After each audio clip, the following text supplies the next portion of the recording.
Assalamualaikum.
Baik, Ustadz Rozi mulai pembelajarannya. Sebentar, Ustadz Rozi mau share screen dulu.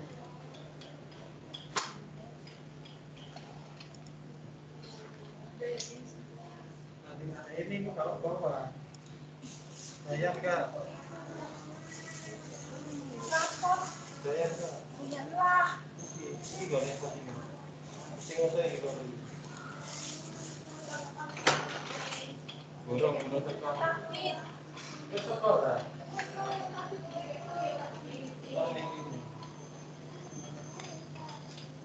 Kilo us. Kilo. Kayak 5D lho. Iya 5D. Biru berarti Joko umur.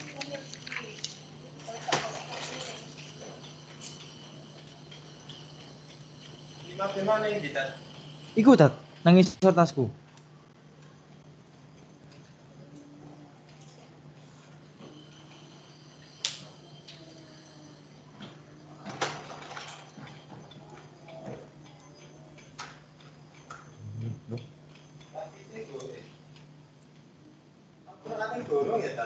Garek lagi ikut tok ikut Tat, sing dianukno. Iya, aku gorong.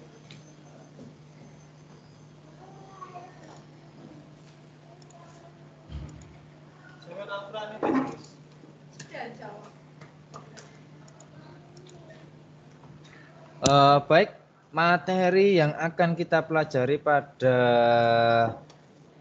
pagi hari menjelang siang ini adalah persatuan dan kesatuan. Bisa dengar suaranya Ustadz Rozi ya? Bisa. Bisa Ustadz. Oke, siap. Baik, yang pertama pengertian tentang persatuan dan kesatuan. Bisa dilihat itu. Kelihatan juga kan share screen-nya Ustadz Rozi? Kelihatan. Kelihatan. Baik.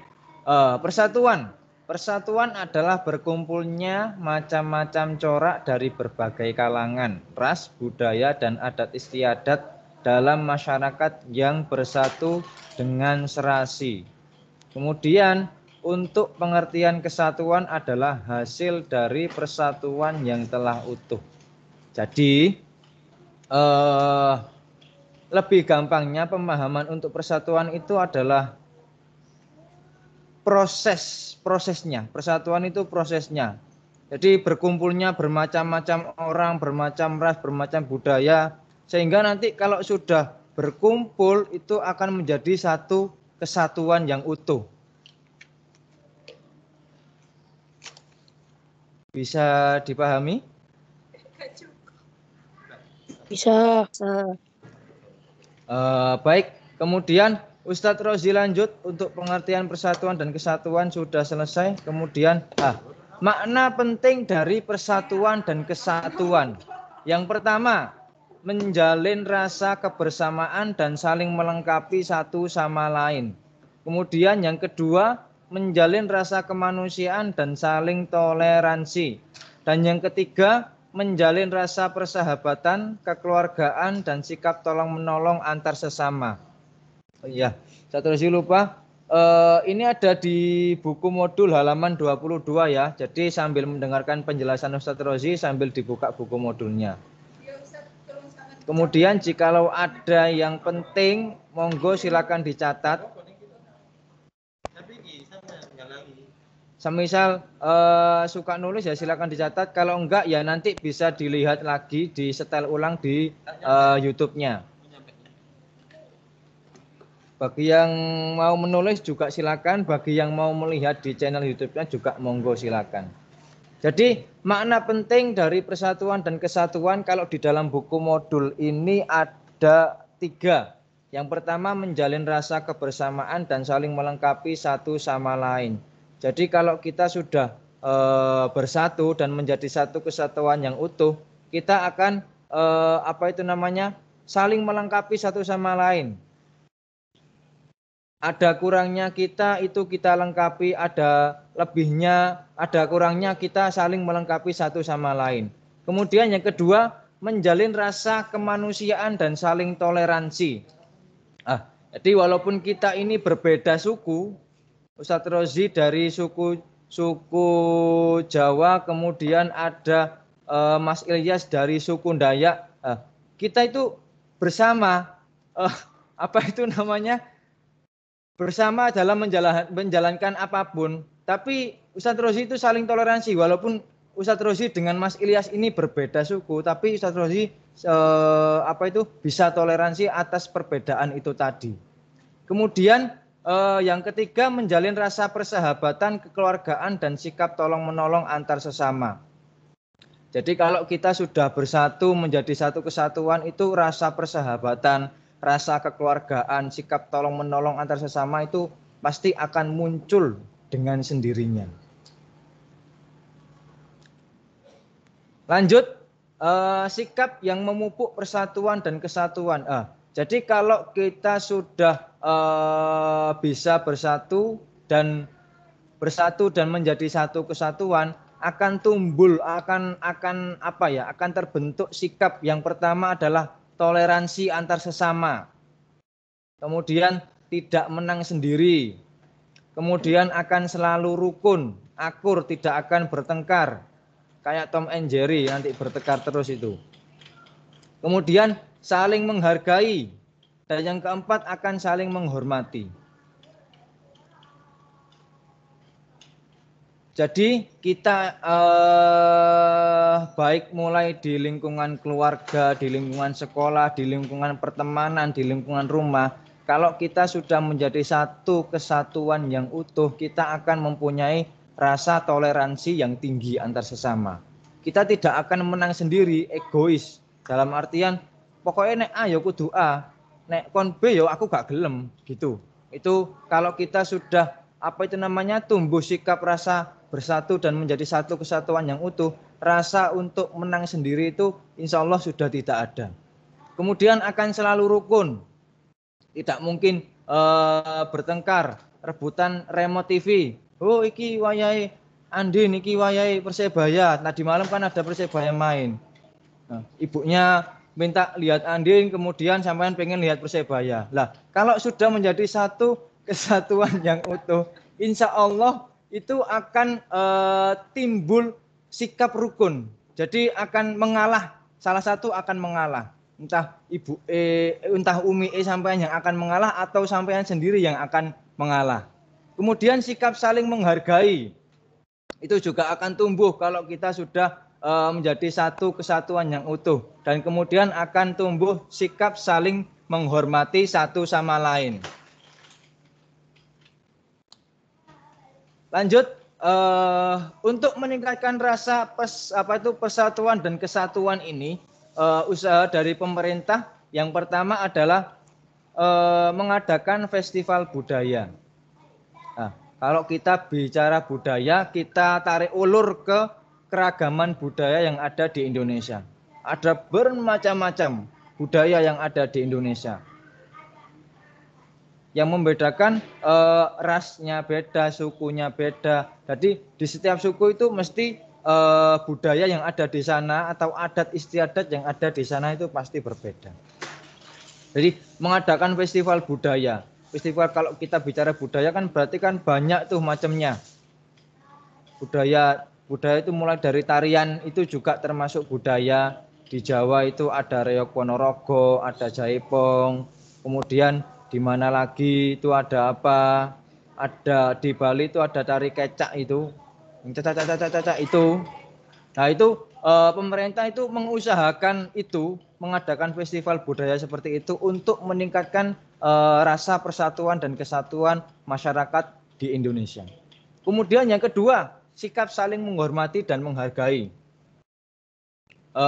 Menghormati dan menghargai apa itu namanya perbedaan suku, perbedaan warna kulit, ras, perbedaan budaya, tarian itu. Jadi kita harus saling mempunyai sikap saling menghormati. Jadi pemerintah mengusahakan agar masyarakat itu saling menghormati dan menghargai di antara dengan adanya perbedaan tadi. Kemudian yang ketiga, kebebasan masyarakat untuk memeluk agama. Ini sudah ada pada dasar negara kita yaitu Pancasila. Yang pertama kan ketuhanan yang Maha Esa. Berarti kita itu diberi kebebasan untuk memeluk agama.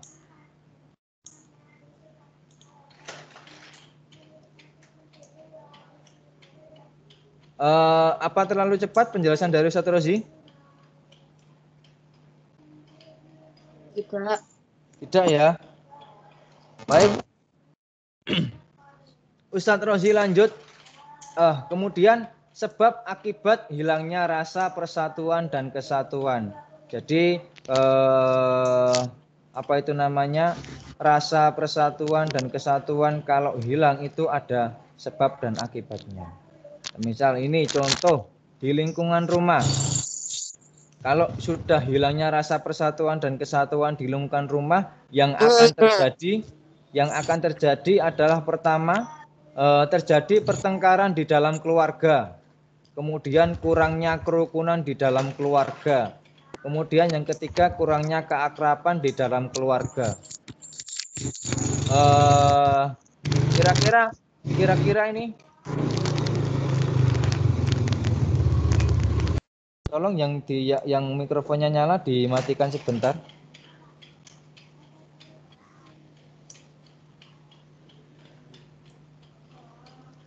Jadi gitu ya, di lingkungan rumah. Contoh dari Ustaz Rozi di sini di lingkungan rumah.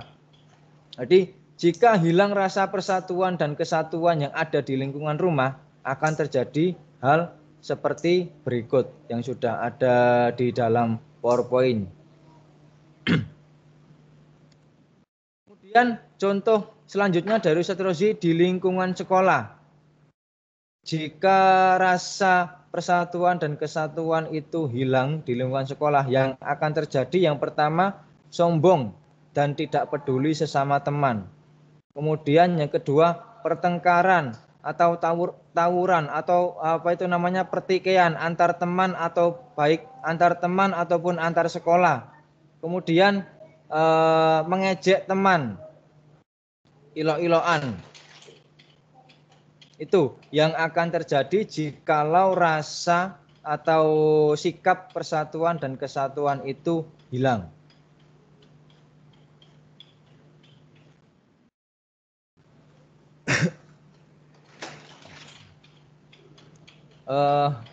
Ini tipe ya, ini contoh ya tulisannya.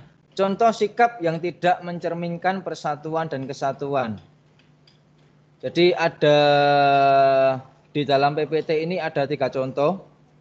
Yang pertama, peserta didik bersikap sombong dan memilih-milih teman.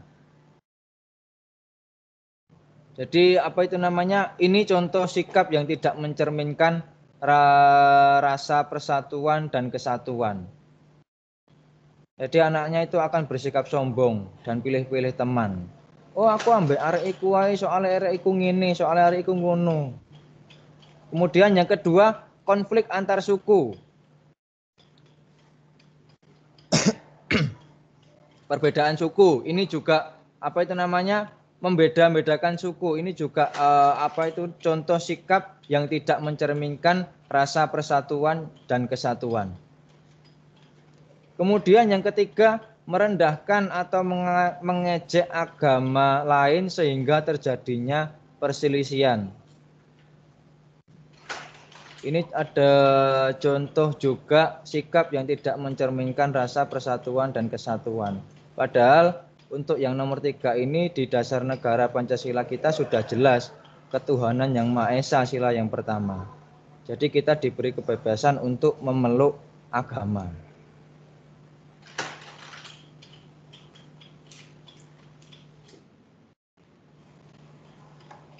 Baik, kemudian rukun sebagai perwujudan rasa persatuan dan kesatuan. Jadi salah satu wujud jikalau kita itu bersatu menjadi satu kesatuan yang utuh, itu adalah rukun. Salah satu apa itu namanya perwujudan dari rasa persatuan dan kesatuan yaitu rukun. Rukun adalah suatu perilaku yang mencerminkan adanya saling pengertian agar tercipta perdamaian, persahabatan dan persaudaraan. Jadi suatu perilaku yang apa itu ya, yang mengerti satu sama lain lah. Kalau kita sudah mengerti satu sama lain, sudah saling melengkapi satu sama lain, kekuranganmu bisa saya lengkapi, insya Allah akan terjadi perdamaian, akan terjadi persahabatan, dan akan terwujud rasa persaudaraan. Rasa kekeluargaannya itu juga akan semakin tinggi.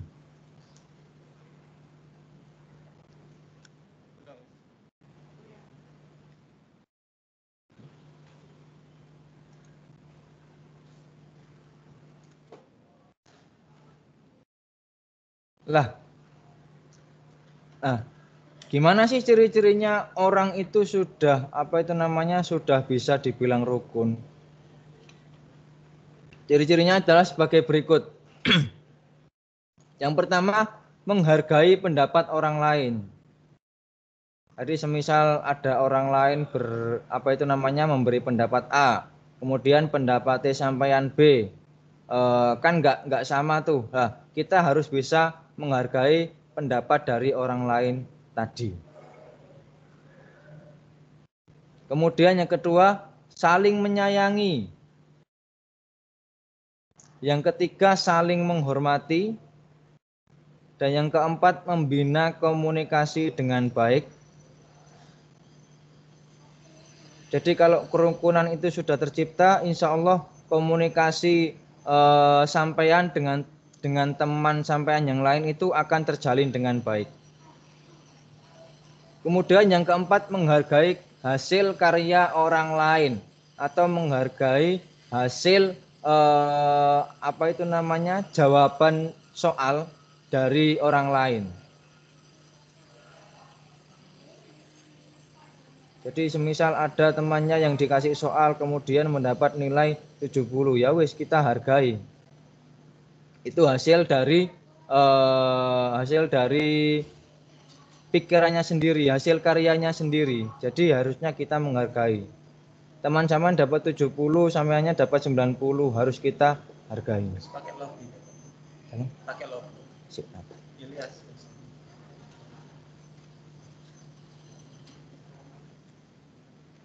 Ada. Sik bosan.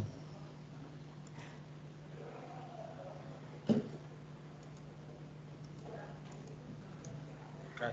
Tak kasih linknya. Kasusnya podo, Pak. Kit wingi ngono, nek wis share screen.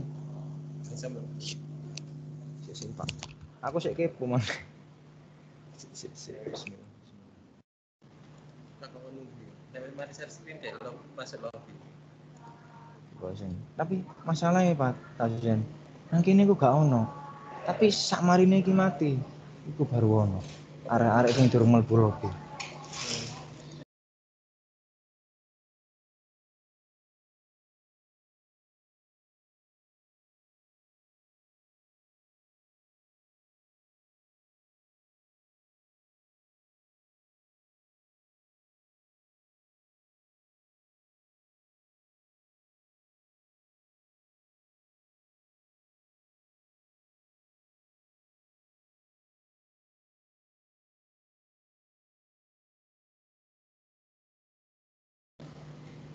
Sebentar ya.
Baik, Ustadz Rozi mulai lagi.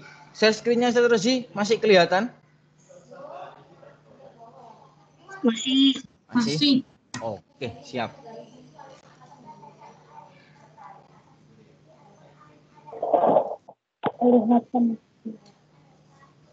Lah, Ustadz Rozi lanjut lagi. Mohon maaf tadi ada sponsor sebentar.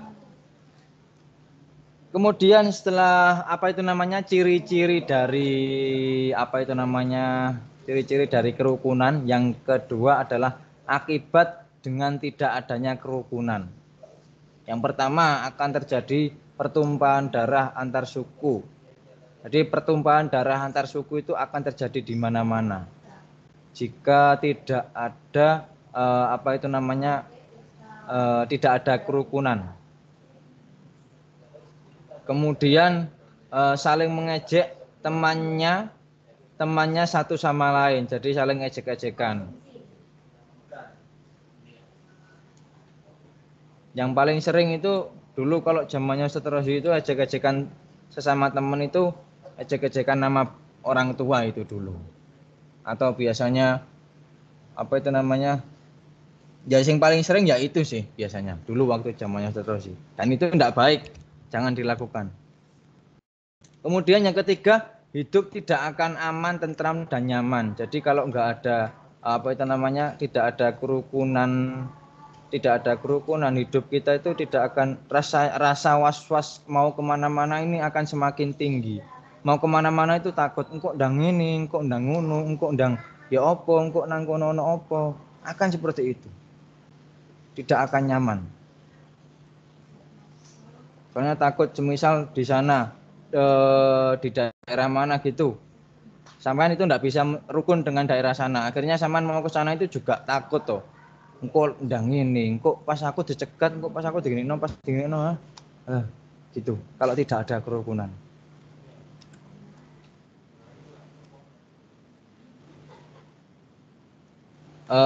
Baik, alhamdulillah.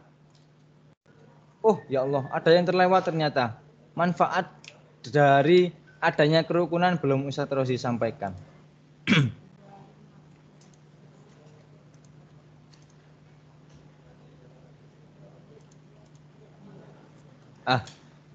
Jadi manfaat dengan adanya kerukunan yang pertama adalah tidak akan ada pertengkaran, perselisihan atau pertikaian. Jadi kalau sampean punya adik atau sampean sekarang punya emas, mbak, biasanya kan bertengkarnya kan masalah remote TV itu biasanya. Gantian mas, gantian mbak, aku durung iki, aku durung iku. Nah, itu kalau kita bisa rukun, insya Allah tidak akan terjadi pertengkaran atau perselisihan yang seperti itu. Insya Allah akan mengalah lah. Salah satu itu akan mengalah. Oh, ya wis mbak, dinowan kok kan lagi mulai sekolah, sampean baru pulang kerja. Jadi ada rasa apa itu namanya? Tidak ada apa itu rasa menang sendirinya itu enggak ada. Egoisnya itu enggak ditunjukkan, direndahkan, dihilangkan. Kemudian yang kedua, hidup menjadi aman, tentram dan damai. Nah, kalau gitu kan sudah enak. Gantian sama mbaknya lihat TV. Sampean bisa melakukan pekerjaan yang lain. Semisal ada tugas ya dikerjakan dulu. Semisal kalau memang sudah malam kan juga bisa istirahat juga. Kemudian yang ketiga, terjalin keharmonisan antar keluarga, tetangga, dan teman. Jadi kalau kita sudah menerapkan kerukunan, kita itu akan menjalin keharmonisan. Keharmonisan itu apa sih? Keharmonisan itu keindahan antar keluarga. Jadi akan terlihat indah nih. Rukun, bapak sama ibu rukun, adik sama kakak rukun, bapak ke adik rukun, ibu ke kakak rukun. Kemudian kerukunan apa kan terjadi keharmonisan antar tetangga. Nek tetanggane semisal kena musibah kita bisa membantunya. Nek temane semisal waktunya nulis kita, teman kita tidak punya pensil, kita bisa minjemi pensil kita jika kita punya 1 atau 2 pensil. Akan terlihat indah, akan terlihat harmonis. Kalau apa itu namanya?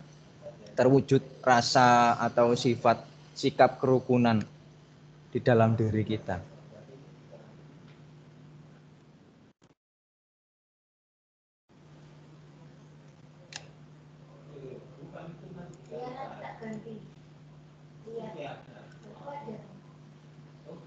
Baik. Alhamdulillah sudah selesai dari pembelajaran Ustadz Rozi. Ada yang mau dipertanyakan? Atau ada yang kurang jelas dari penjelasan Ustadz Rozi? Kalau memang ada, monggo silakan dipertanyakan, tidak apa-apa. Kalau memang tidak ada, kalau begitu Ustadz Rozi yang akan bertanya. Coba dibuka bukunya halaman 24. Buku modul halaman 24. Nanti perwakilan satu kelas 1 ya nanti menjawab.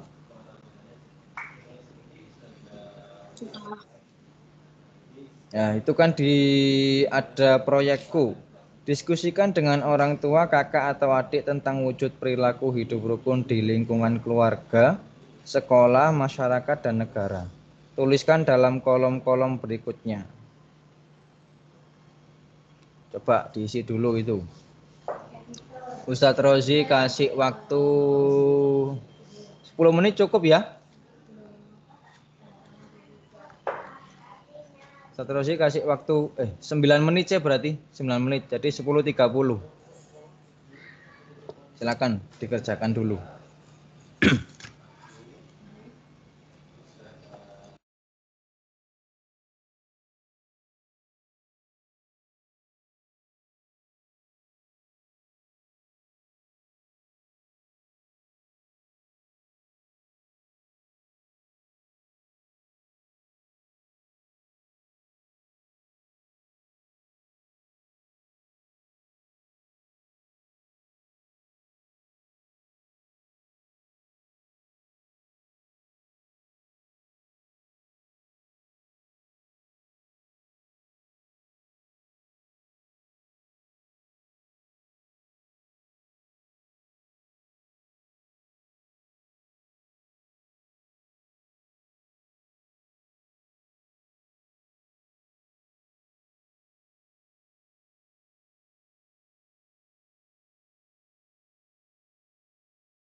Kalau mau menjawab sebenarnya jawabannya sudah ada di buku modul sendiri sih. Kalau baca tadi yang disebab akibat ini. Tapi coba apa itu namanya jelaskan dengan bahasa kalian sendiri. Biar lebih mudah, biar lebih enak gitu penyampaiannya. Ini tuh, jadi setiap lingkungan kan itu ada lingkungan sekolah, keluarga, masyarakat. Itu aktivitasnya sendiri-sendiri gitu, Sob. Iya, jelaskan pakai bahasanya Mas Rafa sendiri. Oh, kalau sekolah aktivitasnya di sekolah hidup rukun untuk ngapain gitu? Iya, baik, siap seperti itu. Bener, Sob.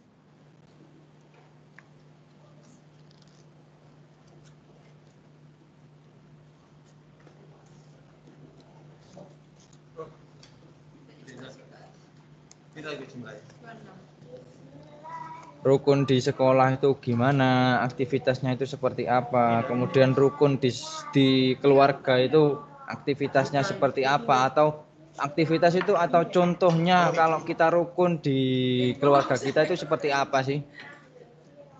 Kemudian kalau dengan masyarakat, berarti kalau bilang masyarakat kan berarti kan dengan tetangga pun, tetangga depan rumah itu namanya dengan masyarakat.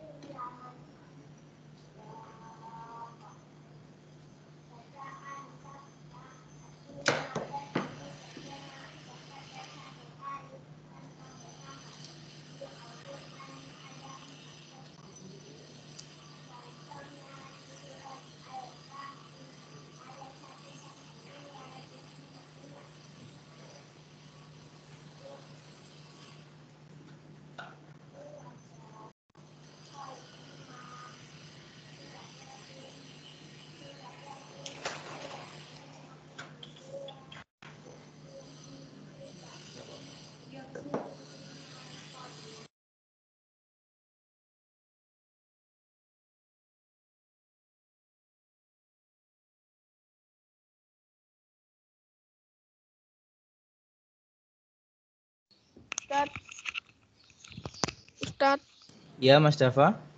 berarti yang halaman 24 itu tugasnya, ta? Bukan tugas. Bukan tugas ya, nanti tugasnya ada sendiri.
Ustaz, kalau yang negara ini tuh apa antar negara kayak Indonesia sama negara mana gitu atau negara Indonesia aja? Ya, Itu rukunnya. gitu ya gitu boleh sih Mas Rafa. Di dalam negara sendiri atau beda negara juga enggak apa-apa. Jadi kalau beda negara semisal contohnya apa itu namanya? Sepak bola lah antara negara Indonesia dan Malaysia. Contohnya saja, nanti hidup rukunnya seperti apa? Rukunnya berarti kan rukunnya antar supporter sepak bola yang ada di Indonesia dengan Malaysia.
Baik, jam sudah menunjukkan pukul 10.30. Perwakilan satu kelas 1 ya. Jadi dari 5A 1, 5B 1, 5C 1, 5D 1. Coba dimulai dari ini, terserah mau menjawab kerukunan lingkungan antar keluarga, antar sekolah, masyarakat atau negara, terserah. Ya, jadi enggak usah terus diurutkan. Mau menjelaskan apa itu namanya perilaku hidup rukun di lingkungan keluarga ini seperti ini Ustaz Rozi. Yang satunya mau menjelaskan perilaku hidup rukun di lingkungan keluarga lagi juga enggak masalah. Pokoknya sudah ada keberanian untuk apa itu namanya menjelaskan, untuk menjawab pertanyaan dari Ustaz Rozi. Baik, dari kelas 5B berarti Mas Rafa sudah mengangkat tangan. Silakan Mas Rafa, bisa disampaikan Mas Rafa. Contoh perilaku hidup rukun di lingkungan sekolah. Di lingkungan sekolah. Baik, seperti apa Mas Rafa? Contoh atau aktivitasnya seperti apa? Jadi kalau kita kalau di sekolah ada waktu istirahat gitu. Ada waktu istirahat. Kita itu harus main bersama, nggak boleh beda-bedain suku sampai bertengkar, nggak boleh Ustaz. Oh, itu pernah terjadi Mas Rafa seperti itu di kelas? Oh, kayaknya pernah. Jadi kalau misalnya habis apa itu main apa terus bertengkar gara-gara ini gitu. Oke. Siap, jazakumullah Mas Rafa ya. Jadi tadi ya, contoh hidup rukun di lingkungan sekolah versinya Mas Rafa, waktu istirahat, waktu jam istirahat itu kalau bermain itu jangan dibeda-bedakan. Jangan dibeda-bedakan atau namanya sukunya. Nanti akan terjadi perkelahian. Jadi kalau rukun ya udah, kalau kita waktu istirahat ya wis bermain bersama-sama. Mau bermain di kelas, mau bermain di mana, kita bersama-sama. Jangan ada geng-gengan di antara kita. Mungkin lebih tepatnya seperti itu Mas Rafa ya. Iya Ustaz, kayak gitu. Baik, jazakumullah Mas Rafa. Dari kelas 5B sudah. Monggo dari kelas 5A, 5C, 5D. Bisa diacungkan jempolnya. Jempolnya diacungkan. Mas Daniel mau jawab? Iya. Oke, siap Mas Daniel. Monggo Mas Daniel. Wujud perilaku hidup rukun di lingkungan Sekolah. Di lingkungan sekolah. Seperti apa Mas Daniel? Membantu teman saat kesulitan, memahami materi. Membantu teman saat kesulitan memahami materi. Alhamdulillah, jazakumullah. Terima kasih Mas Daniel ya. Jadi perilaku hidup rukun di lingkungan sekolah versinya Mas Dani, ketika ada teman yang kesusahan dalam memahami pelajaran, itu kita bantu. Sama Mas Daniel itu dibantu. Jadi besok kalau semisal sudah mulai masuk ke sekolah, kalau sampean kesulitan yang di kelas 5A bisa tanya ke Mas Daniel ya. Kalau kesulitan penjelasan dari Ustadz atau Ustadzanya, bisa tanya ke Mas Daniel, nanti biar Mas Daniel membantu untuk menjelaskan. Gitu Mas Daniel ya. Jazakumullah Mas Daniel ya. Kemudian lanjut lagi ke kelas 5C sama 5D, ini juga belum. Monggo diacungkan jempolnya, jari telunjuknya diacungkan 2.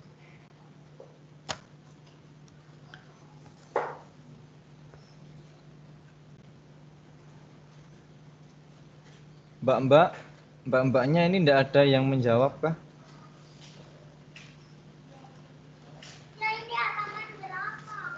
Atau malu-malu kucing mbak-mbaknya ini?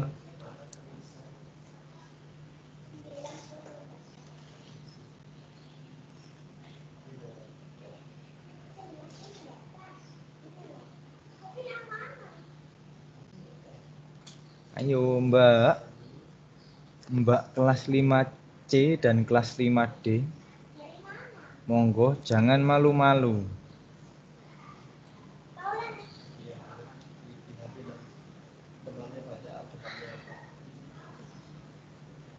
Ini melatih apa itu namanya, melatih kepercayaan diri juga, keberanian dalam hal berbicara di depan banyak orang. Oh, siapa ini? Alisa. Nggak kelihatan nih. Alisa, Mbak Alisa? Iya. Ya. Mana bisa ditunjukkan, ditampakkan wajahnya ke Ustadz Rozi? Iya. Ustadz Rozi tak lihat nih.